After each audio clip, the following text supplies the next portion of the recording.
Tudo bem, pessoal? Nós estamos aqui mais uma vez para gravar aí o segundo vídeo, né, da nossa ministração de hoje, do nosso pensamento teológico de hoje, do nosso Café com Teologia. Eu falei inicialmente sobre a questão da introdução, né, a diferenciação em si da teologia bíblica para a teologia sistemática. E agora eu vou falar um pouquinho sobre João Batista dentro do pensamento teológico dos quatro evangelhos em si. A gente, antes de entender a perspectiva teológica de João Batista, a gente precisa entender o plano de fundo que João emerge no cenário, né? A gente lembra, acredito que os irmãos lembrem disso, Israel está sem ouvir uma voz profética cerca de 400 anos, 4 séculos, né? Israel está sem ouvir a direção de Deus específica através da vida de um homem ou de uma mulher, como profeta, na especificidade do Antigo Testamento, há 400 anos. Então, o povo ele está sem direção de Deus, né? Os irmãos sabem que a função do profeta no Antigo Testamento era dar a direção de Deus, era orientar o povo. Quando o povo se desviava da presença do Senhor, Deus levantava um profeta e esse profeta tinha a incumbência de chamar o povo ao arrependimento em si, né? Para que o povo voltasse aos caminhos do Senhor. Enfim, Israel está sem essa voz profética há 400 anos.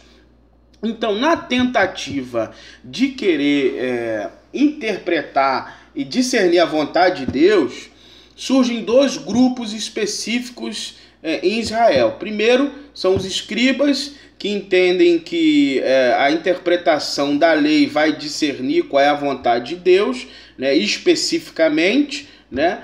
E surge um outro grupo que são chamados apocalípticos, né, que é um pessoal que vai começar a falar que Deus vai inserir, vai se introduzir na história, vai julgar as nações que estão de alguma forma escravizando Israel, e aqui especificamente Roma. Israel está vassalo de Roma, os irmãos sabem disso, né?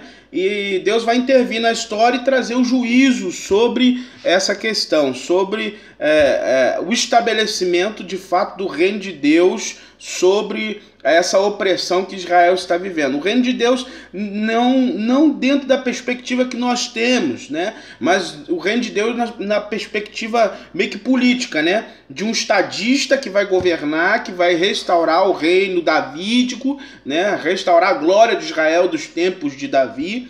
E acaba que isso de fato não acontece porque a proposta do reino de Deus não é essa. Então, surgem essas duas perspectivas a partir do silêncio de Deus, né? Em meio a isso, surge João Batista, né, como o retorno da voz profética ao cenário de Israel.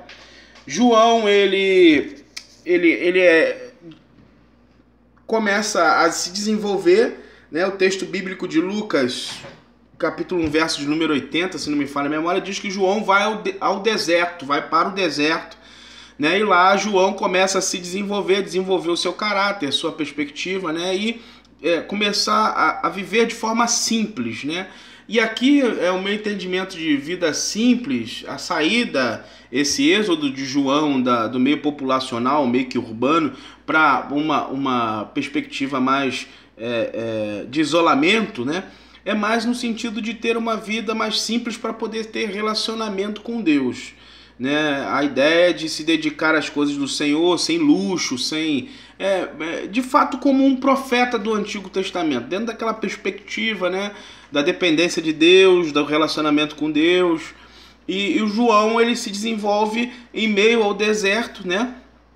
E ele começa então a apregoar no deserto, né, que é chegado o reino de Deus, né? O João, ele tem algumas características que de fato nos fazem crer que ele é um profeta. A primeira característica é evidente através das suas vestes, né?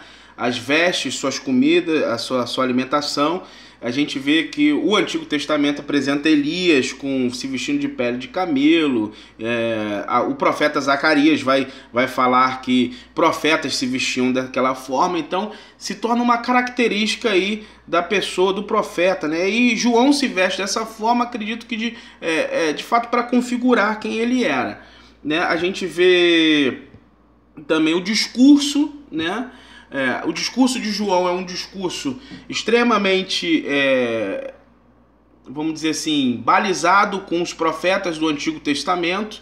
Ele começa um discurso de um chamado de que o povo se desviou e o povo está distante de Deus e o povo precisa se arrepender dos seus pecados, porque é chegado o reino de Deus. E não existe a possibilidade de arrependimento sem mudança de vida, porque quem não muda de vida não faz parte do reino. A ideia é exatamente essa, é a metanoia, a transformação, a mudança de pensamento, de caráter, a mudança de rumo. O termo grego, a palavra grega dá a ideia exatamente disso, é como se você mudasse totalmente o rumo para o qual você está andando em uma direção e você fizesse um 180 e fosse para outra direção. Então a ideia é exatamente essa. Esse é o discurso de João.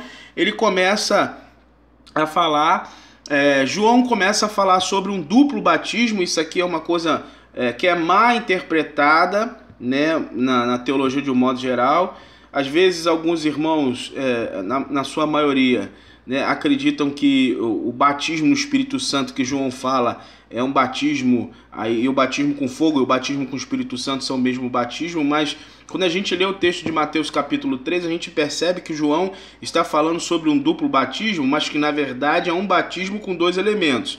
É um batismo com o Espírito, que isso é feito ao justo, que é o chanceler, né, o penhor, como Paulo diz, da salvação, e o batismo com fogo para o ímpio, que é o que João fala que será lançado no fogo, né? Um fogo que nunca se extingue.